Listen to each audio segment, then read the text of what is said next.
NDA में seat sharing हो चुका है। आपको बता दें कि बीजेपी 17 सीटों पर बिहार में चुनाव लड़ेगी और जदयू 16 सीटों पर। इसी के साथ चिराग पासवान की बात भी मानी गई है और 5 सीट उन्हें भी दिया गया है। पशुपति पारस के खाते में एक भी सीट नहीं गया, यानी कि उनको एनडीए ने उनका जो पत्ता है वो साफ कर दिया है। इसके अलावा जीतन राम मांझी को एक सीट और उपेंद्र कुशवाहा को एक सीट मिला है।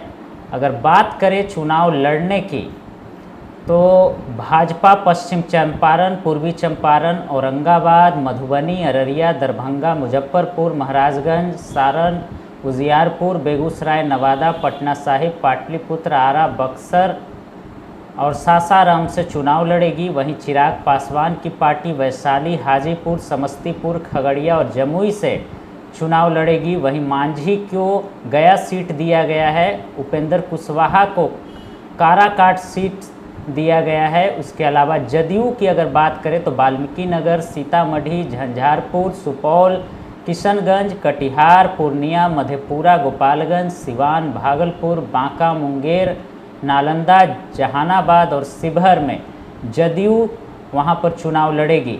लेकिन अब पशुपति पारस क्या करेंगे, पशुपति पारस का क्या होगा? तो पशुपति पारस को एनडीए ने एक भी सीट नहीं दिया है। ऐसे में अब सियासी गलियारों में खबर चल रही है कि पशुपति पारस के अगले कदम को लेकर उनकी चर्चा भी हो रही है। बीते दिनों पशुपति पारस ने साफ कह दिया था कि अगर उन्हें सम्मानजनक सीटें नहीं मिली तो उनके दरवाजे खुले हैं।